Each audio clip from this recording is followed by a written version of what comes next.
Fala, Nação Logística, seja bem-vindo, seja bem-vinda a mais um vídeo hoje aqui no canal. Hoje um conteúdo que vai agregar demais ao conhecimento de cada um de vocês. Hoje um entrevistado muito especial, Hélio Fonseca, que já atuou em empresas como General Mills, Cotia, Votorantim, Vigor, Bombril e diversas outras empresas de diversos segmentos e áreas. Além disso, Hélio é professor na FIA e consultor na área de supply chain. O assunto de hoje é voltado a SNOP. Hélio, muito obrigado pela sua participação e por disponibilizar esse tempo aí para o aprendizado da nossa base. Boa noite, Anderson. Um prazer estar falando contigo aqui, né? Eu que agradeço pela oportunidade de poder estar multiplicando esse conhecimento. Hélio, para a gente começar o nosso bate-papo, e aí agradecer porque você é uma pessoa rica em conhecimento, trabalhou em grandes empresas, em multinacionais. A gente teve até uma participação ali de um projeto que implantou um SNLP em um laticínio e hoje é esse papo. E a primeira pergunta que eu te faço é: o que de fato é essa sigla SNLP? Ok, então vamos lá. SNOP é uma metodologia americana, né, que já foi desenvolvida há muitos anos fora do Brasil, né? Ela veio, vamos falar recente aí, uns 10, 15 anos aqui para o Brasil, né? Poucas empresas adotaram no início, mas hoje já tem um grande número de empresas que acabaram entrando com essa metodologia, né? O SNOP é o Sales and Operation Planning, né? Que em português é PVO, Planejamento de Vendas e Operações, né? E que que, o que que é o SNOP em cima, essa sigla? Nada mais é que você reunir um determinado grupo de pessoas da empresa, né? Que a gente vai detalhar aí, acho que mais adiante, reunir esse grupo. E uma palavra muito forte aí, né, nessa reunião é o compartilhamento das informações, né, e você assumir um compromisso, né? As pessoas que estão participando dessa reunião vão sair dali com um compromisso para fazer a produção, comercialização e venda do mês em questão aí que será feito. Tá, entendi. Então, se a gente fosse colocar em uma visão mais ampla e clara, é uma reunião onde eu vou fazer esse compartilhamento de informações. Tá? Você falou que é vendas e operações, correto? Isto. E por que que hoje em dia eu preciso fazer uma reunião conciliando vendas e operação? Por que que nasceu essa necessidade? Fora do Brasil, você tem alguns países que já existe esse comprometimento automático, está na cultura do país, né? Outros países, isso não está tão arraigado na cultura. Então, você precisa botar, vamos falar assim, as crianças na sala, né? Falar assim, Certo? fulano, quanto vai vender esse mês? X. Aí pega para outra pessoa, o ciclano, você consegue produzir esse X? Ah, sim, consigo. Logística, você consegue entregar esse X? Ah, consigo. Financeiro, que vai dar a palavra final, né? Tá tudo bem, esse volume atende o que foi programado dentro do orçamento? Ah, atende. Beleza. Então, assume aquele compromisso e sai desta sala com todo mundo com esse compromisso. Eu tenho que produzir isso, a logística tem que entregar e vendas tem que vender. Entendi, Ali. Ficou claro agora para mim. E assim, para quem está nesse universo e está vendo, porque o que eu entendo também é que a gente tem esse descasar entre vendas e operações muitas vezes, e o SNOP ele vem para juntar ambas as áreas ali e falar, não, a gente vai para o mesmo caminho. Para quem está assistindo a gente hoje, está escutando pela primeira vez o SNOP, como montar, o que que você dá de dica para a gente fazer a implantação do SNOP? Tá? O primeiro ponto importante é você definir na empresa quem é que vai participar dessa reunião, né? Porque você tem empresas de diversos portes. Vamos pegar um exemplo, vamos pegar os exemplos extremos. Uma empresa de grande porte que você tem aí praticamente os níveis hierárquicos já pré-estabelecidos, né? Onde você tem chão de fábrica, você tem supervisão, você tem gestão e depois você tem direção. Então, você tem todos esses níveis hierárquicos e existe diretor, existe gerente, supervisor e existe o auxiliar de produção, tá? Então, é importante participar quem toma decisão. Então, se nessa empresa você tem a família, vamos dizer, às vezes é uma empresa familiar, então você tem lá o dono da empresa. Se ele está atuante, é super importante ele participar. Um outro caso, essa empresa não tem mais, o dono se afastou e colocou lá um pessoal para fazer a gestão da empresa. Então, normalmente, você vai ter um presidente da empresa que não é o dono, mas é um presidente e tem a sua equipe, né, de diretores. Essas pessoas têm que participar da reunião. É obrigatório, senão não funciona. Por que que não funciona? Você imagina o seguinte, você foi fazer a reunião, normalmente quem que vai? Produção, comercial, marketing, logística, financeiro, e quem coordena essa reunião é o PCP, é o planejamento e controle da produção. Esse é o coração do negócio, tá? Depois a gente pode entrar um pouquinho mais de detalhes, mas esses são as pessoas que vão participar. Então você imagina que não foi o diretor de logística, foi um gerente de logística no lugar dele, e os outros foram diretores. Ok. Aí você tem as conversas correndo na reunião, tomaram a decisão, tal. E a logística se comprometeu a entregar tantas toneladas de produto. Ok. Saiu da reunião, um diretor comercial encontra com o diretor de logística, que não pôde participar da reunião, e o diretor de logística, não, mas eu não tenho condições de fazer essa entrega. Não, isso não existe. Você tinha que estar lá na reunião para falar na reunião que não tinha condições. Você mandou um representante, esse representante disse que vai entregar, então você tem que entregar. É assim que funciona. Por isso que tem que ter um comprometimento. E o comprometimento começa de cima para baixo. Então você precisa ter o staff da empresa ali dentro. Essas pessoas chaves, tá? Aí vamos pegar uma empresa menor. Você pega uma empresa pequena, de pequeno porte, que não tem diretor e não tem gerente. Tem chão de fábrica e tem supervisão. Então, quem vai participar?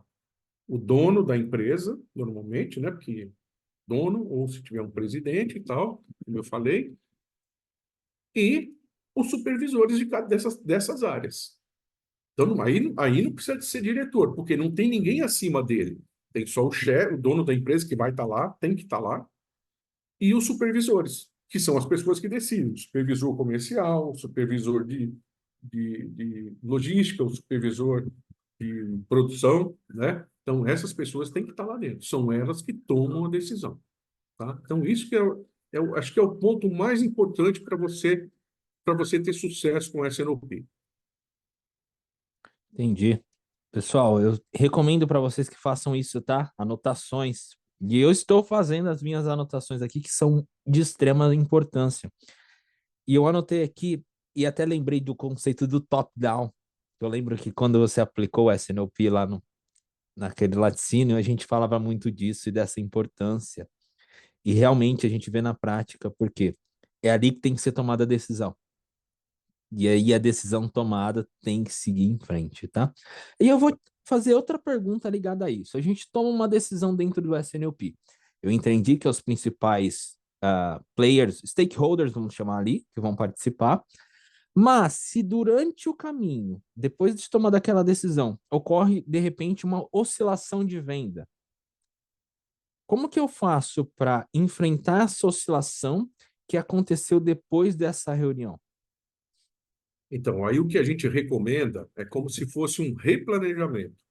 Você retoma essa reunião, isso é uma coisa bem esporádica, normalmente é difícil de acontecer, mas pode acontecer, está previsto, né? Então, você começou lá uma pandemia, ninguém esperava. Então, você não adianta, você tem que retoma a reunião, refaz o planejamento e sai dali com cumpra-se. Olha, não vai dar para vender tanto, vamos ter que diminuir o volume. Ou você imagina que na pandemia, se fosse uma empresa como é que chama? Álcool gel, né? É o contrário, né? Vai bombar, vai explodir. E eu preciso de matéria-prima, eu preciso rever tudo isso. Então, isso te força a botar todo mundo na sala novamente ali de uma forma rápida, né? Vamos dizer assim, é reunião que já entra mais ou menos com o estudo do que aconteceu no mercado, o que alterou, para tomada de decisões. Vamos comprar, vamos fazer isso, e sai dali com a lição de casa. Tá? Isso é importante. Eu tenho uma reunião que vai juntar os stakeholders, ali quem são os tomadores de decisões, Sim. mas nessa reunião eu tenho algum processo acontecendo, é algum tipo de análise que eu preciso ter, ou durante a reunião, ou anterior, ou não. O SNOP é só um encontro com esses stakeholders. Não, perfeito. Ótima pergunta. Não, vamos dizer assim, esse ponto que eu estou te dando vamos dizer assim, a cereja do bolo. É a reunião em si. Mas você tem que ter uma prévia disso daí. Então, vamos começar a explorar um pouquinho a parte prática, né? Quando é que eu faço essa reunião? Normalmente, alguns dias antes do final do mês. Eu estou fazendo a reunião para programar o mês seguinte. Então, se hoje eu estou no mês de abril e está aí perto do dia 20 de abril, é uma data ideal, né? Não precisa ser uma data rígida, tem que ser todo dia 20, pode ser 19, 20, 21, 22. O que acontece? Eu tenho que dar um tempo para compras agir. E uma vez que você tomou decisões ali dentro que vai produzir tanto, tal, você vai começar a disparar uma lista de compras. E quando que você vai começar a produzir isso? Daqui a uma semana. Eu estou fazendo uma previsão para maio.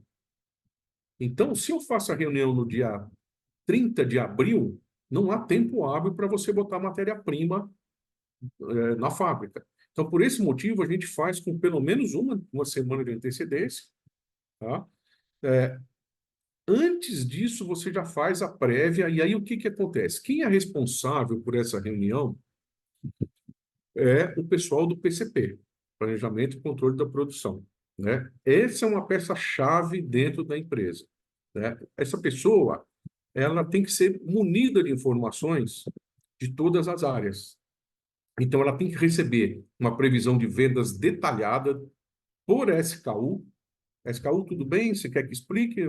Não, acho que pode dar Ah, sequência. Pessoal, para quem não souber o que é SKU, tem vídeo aqui no canal sobre isso, tá? legal. Mas pode Ó, dar sequência, sério. ok. Então, imagina que o pessoal comercial tem que passar para o PCP as informações de venda dos produtos da empresa por SKU e por semana do mês seguinte. Nesse caso, eu estou dando exemplo aqui do mês de maio, por exemplo. Eu estou fazendo no final de abril, no dia 20 de abril, eu vou fazer a previsão de maio. Então, tem que ter a venda da primeira semana, a venda da segunda, a venda da terceira, a venda da quarta, se tiver uma quinta semana, a quinta semana, tá? E, normalmente, essa venda, ela é revisada a cada semana. Então, por exemplo, primeira semana que você. Eu coloquei uma semana lá, da primeira semana de maio, esse número é firme. O que eu coloquei ali cumpra-se. Aí você botou a segunda semana de maio. Aí, se no meio desse caminho aí, logo no comecinho, já deu uma diferença, você pode ajustar e repassar. A mesma coisa para a terceira e para a quarta. À medida que vai avançando uma semana, a próxima semana é rígida. Aquilo que está determinado ali tem que ser feito. E assim sucessivamente, até o final do mês. Tá? Então, essa informação é informação fundamental que vem para o PCP. O PCP vai montar essas planilhas, existem algumas planilhas específicas que vão ser utilizadas nessa reunião. O PCP vai montar uma planilha de histórico do mês anterior. Ele pode até pegar um período maior anterior, mas pelo menos o mês anterior. Tá? Ou até uma planilha auxiliar, por exemplo, se eu estou falando de abril e maio, né, eu estou fazendo para previsão para maio, eu vou ter eu vou colocar quanto que quanto que eu realizei em janeiro, semanalmente, isso realizado. Quanto eu realizei em fevereiro, quanto eu realizei em março e quanto eu realizei até esse período de abril. E eu posso colocar também quanto foi realizado em maio do ano passado, para fazer um comparativo mês a mês, né? Comparando em anos diferentes. Tá? Isso tudo são planilhas que vão facilitar a tomada de decisão dentro da reunião. Então, ou seja, o PCP que organiza tudo isso e entra com essa base de dados, chamam-se essas pessoas que eu citei, coloca na reunião, o PCP coordena a reunião desde o início, mostra, olha, o que realizamos até agora, o que está previsto, pá, pá, pá, pá. Tudo bem, aí começa a pegar a responsabilidade de cada área. Dá para fazer? Vai vender? Vai produzir? Vai comercializar? E a palavra final sempre do financeiro. Esses volumes determinados aqui nessa reunião atendem o nosso orçamento? Por que isso é importante? Você imagina o seguinte, vou usar para um outro lado aqui. Imagina uma empresa que você tem um conluio entre alguns diretores ou entre alguns gerentes. E um chega para você e fala assim, não, entre eles, né? Ah, coloca aí que vai vender 1.000, vai produzir 1.000 e vou entregar 1.000. Ok. Só que aí quando chega no financeiro, eu falei, espera um pouquinho. Aqui no nosso orçamento estava uma venda prevista em maio de 2.000. Quem que nós vamos mandar embora? Porque não dá.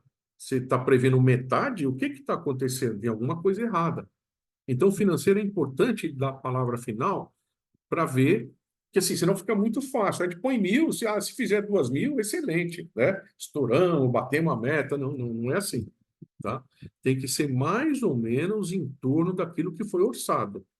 E aí, se você vai trabalhar um pouco abaixo do orçado, tudo bem, dê uma justificativa para isso, né? Ó, tá vindo a pandemia, entrou a pandemia, nós não vamos conseguir fazer esse número, ok. Mas tudo isso tem que ser consensado nessa reunião. Entendi, bacana. Ficou bem claro para mim.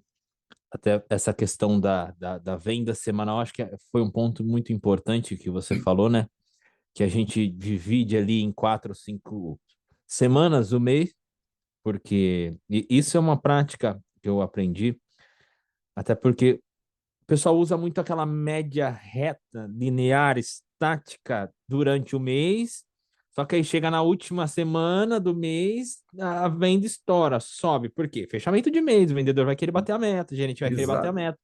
Aí fica a produção, compra se matando ali e falta essa comunicação, e é onde o SNOP se encaixa ali até para nivelar isso daí.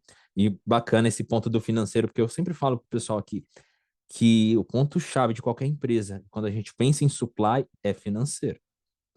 É financeiro, porque nenhuma empresa vai sobreviver se não tiver um bom fluxo de caixa, um bom financeiro, e a gente precisa ter essa visão.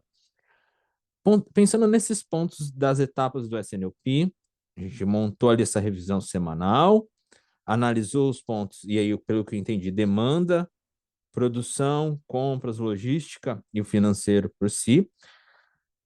Na tua vivência, quais são os principais pontos de cuidado que a gente precisa ter durante o SNOP? É, um dos pontos importantes é você ter uma previsão de vendas. Lógico, ninguém vai falar que a área comercial vai acertar 100%, né?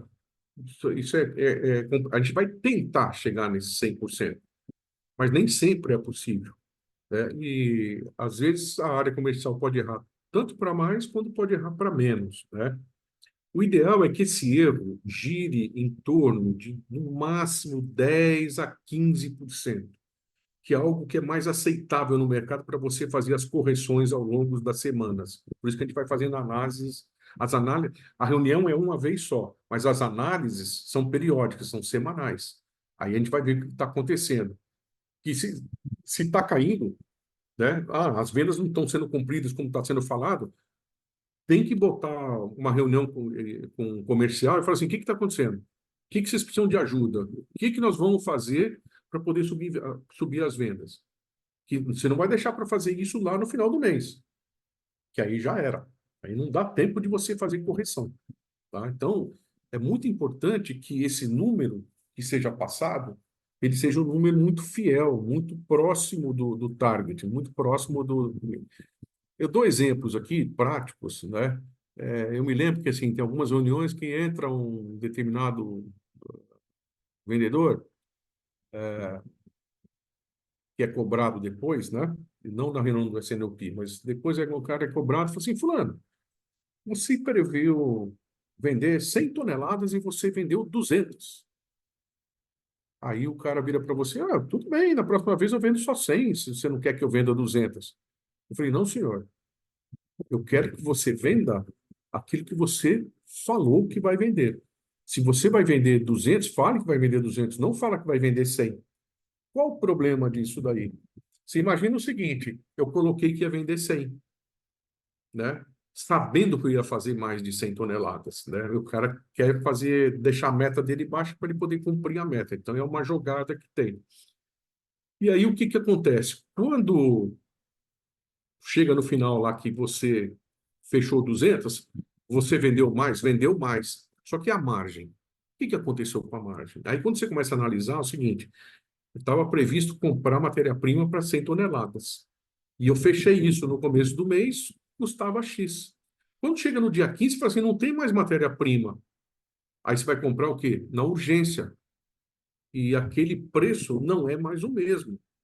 Você pagou 10, você vai pagar 11, vai pagar 12, vai pagar um percentual a mais aí pela urgência, né? Então, o que que acontece? Você vendeu mais 100, que é um grande volume, né? Você errou só em 100%, né? Então, você está vendendo um grande volume que vai afetar a tua margem. A minha margem poderia ter sido muito melhor, mas eu perdi aqui 20% no preço. Então, não é questão de você chegar lá, eu quero que você venda menos, ou eu quero que você cumpra aquilo que está programado, né? Se é 100, é 100, se é 200, é 200, né? Existem algumas coisas específicas que pode acontecer isso. É o exemplo que eu dei de novo do álcool em gel no começo da pandemia. Você podia estar prevendo 100 e vendeu 200, mas aí você tem uma justificativa, não foi má índole da pessoa, né? A gente sabe, ó, o mercado aconteceu isso, explodiu a venda de álcool em gel. Perfeito, tudo bem. Mas agora tem que tomar cuidado com isso no dia a dia. Então, esses dados, essas informações de todas as áreas, não, essa do comercial é a mais importante porque ela é a base de tudo. Você constrói tudo em cima disso. Agora, é preciso saber, produção, tem parada de manutenção prevista? Não tem um monte de detalhezinhos ali que podem estar derrubando o teu volume de produção. Ou logística, teus caminhões estão em ordem, né? Tem veículo suficiente para distribuir esta quantidade, está tudo certo. Ou aquele velho problema, como você acabou de citar, né, da logística ter que trabalhar 70% do volume do mês na última semana. Isso mata uma logística, né? Porque se você tem 70% de entregas na última semana, as outras 3 semanas, o que que você faz com os caminhões? Ficam parados? Os motoristas ficam parados? Então, isso é um problema sério, que é algo que a gente sabe que é difícil, que acabou tornando-se um vício no Brasil, você fechar a meta no final do mês, né?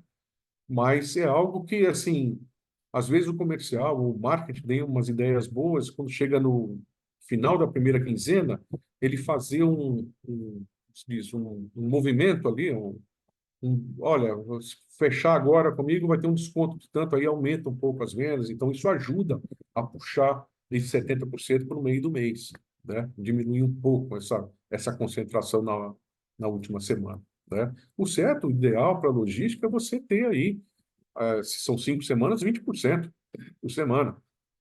São 4 semanas, 25% dentro de cada semana. Mas a gente sabe que isso também é muito teórico, não é difícil de acontecer.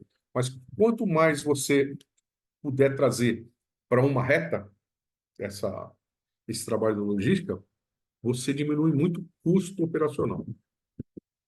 vamos lá, eu tenho essa previsão da demanda, tá? E aí Certo? tem que o PCP fazer essa programação, Sim. ok? Qual que é esse impacto? Como você enxerga esse impacto da previsão e a não assertividade dessa previsão na programação de produção? Então, respondendo a primeira, o problema maior é assim, ou você vai ter um excesso de estoque, ou você vai ter falta de produto. Os dois são impactantes. O excesso de estoque, o que que acontece? Se for material, um item de venda de alto giro, tudo bem, no mês seguinte você já contorna isso. Mas se for um item de baixo giro, você pode ficar com esse estoque 2, 3 meses parado, 4 meses parado desse produto, tá? Então, o quê? Você tem produtos que giram bastante. Então, se você errar nesse, você corrige fácil. Agora, se você errar num de baixa movimentação, puta, comprei, tá previsto 100, comprei 120, só que não está vendendo, caiu para 40. Fica 3 meses com o produto lá no teu estoque, tá? Então, é custo de dinheiro parado. O, o outro é a falta. E a gente sabe que a falta realmente é complicado. Eu brinco muito e falo assim: o cara vai no supermercado lá, toda terça-feira ele vai no supermercado e quer comprar uma lasanha. Desculpa, eu vou usar a marca aqui, né? Eu compro sempre uma lasanha da Sadia. Eu gosto dessa marca, eu gosto dessa lasanha e tal. Aí, uma bela terça-feira, ele chega lá, não tem. De duas, uma. Ou ele volta na terça-feira que vem e compra, ou ele fala assim: não, eu quero comer lasanha hoje de qualquer jeito. Terça-feira é dia de comer lasanha. Não tem da Sadia. Vou experimentar essa aqui ao lado, uma marca X. Qual que é o risco? Gostou? Não volta mais para a Sadia. Perdeu o cliente, né? Não gostou, tudo bem, ele vai voltar e está tudo resolvido, tá? Mas esse é o grande risco. Quando você não tem o produto na prateleira, você pode perder a venda, não só a venda, como você pode perder o cliente. Isso aí é uma daquelas leis de Porter, que o pessoal fala, a lei do entrante. Ele vai aproveitar para entrar justamente nisso, quando está faltando o teu produto. Ele vai lá e pimba, conquistei o. Lógico que tem que ser um produto tão bom quanto, né, para ele poder ganhar. Legal. E como Essa que o foi a primeira. SNO, A o segunda, SNOP ajuda nisso? Como que o SNOP ajuda a gente a evitar esse caso negativo? o S&OP, na verdade, assim, ele traduz para você tudo em números, né? E quando você trabalha com números bem embasados, isso facilita muito compras. Então, você vai comprar a quantidade certa. Não quer dizer que, quando você fala assim, eu vou vender 200 toneladas totais aí de produto e eu tenho 80 toneladas no estoque, ou seja, eu vou ter que produzir mais 120. Então, eu vou ter que comprar matéria-prima para 120. Às vezes, não é uma conta tão simples assim, tá? Você fala assim, não, tudo bem, mas pode ter um risco aí, vamos colocar um 5%, 10% de coeficiente aqui para evitar a falta, então eu vou comprar um pouco a mais. Então, quando você trabalha em cima dos números muito próximos ao real, isso te dá essa margem de segurança super tranquila, né? Agora, você imagina que o número seu já está furado e você ainda, vou dizer assim, está estourado. Você falou que ia vender 100, você vai acabar vendendo 150 e eu coloquei lá 10% a mais. Não vai dar para atender, vai faltar produto. Tá? Então, aquele 10% de margem que eu coloquei, não vai dar. Põe 50% de margem, tudo bem. Só que se você fizer um número, sobra 50% de produto, né? Estoque alto. Então, é um jogo de xadrez, tem que tomar muito cuidado. Mas o SNOP, ele te traz tudo isso à discussão, e o mais importante que eu acho é você sair com o que eu falei, aquela palavra compromisso, né? Não é que cada um tem que fazer o seu, cada um tem que fazer o seu, mas as outras áreas podem ajudar, tá? Eu vou te dar um exemplo quando eu trabalhei na Vigor. A gente tomava as decisões de diretoria na nossa sala, na mesma sala estava eu, que era diretor industrial, um diretor de marketing e dois diretores, um de varejo e outro de food service. Então, quando chegava algum problema, a gente tomava a decisão ali mesmo, na hora. Não ficava consultando o gerente ou o chão de fábrica. Não, espera aí, olha, estou com um problema numa máquina que vai produzir iogurte de morango. Eu chego e falo isso para os diretores comerciais lá. Falei assim, ó, vou ter problema com o volume de iogurte de morango. O que o cara faz? Falei, não, tudo bem, pode deixar que nós vamos virar para pêssego. Ele já liga para a equipe dele e fala assim, pessoal, ó, diminui a venda do morango, aumenta o pêssego. E eu consigo me acertar ali naquela semana, né? Arrumar o equipamento e depois na semana seguinte eu volto com o morango, né? Ou às vezes é o contrário. O diretor comercial chega para mim, nós vamos fazer uma promoção aí na segunda quinzena desse mês. Eu vou bater forte no iogurte de morango. Então nós vamos vender bastante iogurte de morango. Beleza. Pessoal da fábrica, eu ligo para a fábrica, capricha na produção de morango, que vai sair mais morango do que os demais. Então, tudo isso são tomadas de decisões que a gente está fazendo ali dentro, né? Super rápidas, em cima de números que o PCP nos passou, né? Que essa reunião nos deu. Tá? Então, ajuda bastante a você ser mais ágil aí no mercado. Maravilha, Hélio. Eu acho que ficou bem explicado para o pessoal, de forma clara aí. Agradecer, Hélio, por esse tempo aí que você dispôs a nos ajudar a entender sobre o SNLP. Sempre dou dica para o pessoal, principalmente voltado à indústria, que a SNLP tem um grande impacto, principalmente porque a gente tem diversas variações, oscilações, e essa reunião onde você consegue colocar todo mundo da área ali e tomar as decisões traz muito mais assertividade ao negócio e até lucratividade, tá? Hélio, a gente está chegando ao fim, vou te agradecer agora. Pessoal, vou deixar o contato do Hélio aqui embaixo também, tá? E-mail, telefone, lembrando que ele é consultor voltado à área de supply. Então, se quiser fazer um contato aí para implantação de SNOP ou áreas voltadas à supply chain, manda um e-mail aqui, eu chamo ele no WhatsApp. Também agradecer ao nosso patrocinador, que é a Kicker, sistema de inteligência artificial voltado à supply chain, que faz toda a parte de gestão da demanda, identificando a previsão de demanda e ajudando na gestão do estoque, fazendo o ressuprimento, o cálculo de ressuprimento e a automatização até da cotação e do pedido de compra. Hélio, muito obrigado, tá? Nada está às ordens aqui para o que for preciso. Eu que agradeço pela oportunidade. E só para não ter um detalhezinho que é importante a gente comentar aqui, é uma quebra de paradigmas, né? Muita gente fala que a SNOP é para empresas grandes. Tudo bem, empresas grandes com certeza vão utilizar. Empresas pequenas também. E eu posso pegar o meu amigo aqui, que era do PCP de uma empresa de porte menor, né? Porte médio, vamos dizer assim, e que com muita dedicação me ajudou nessa implantação do SNOP lá dentro. Ele era a pessoa-chave do PCP, que me ajudou muito nessa implantação.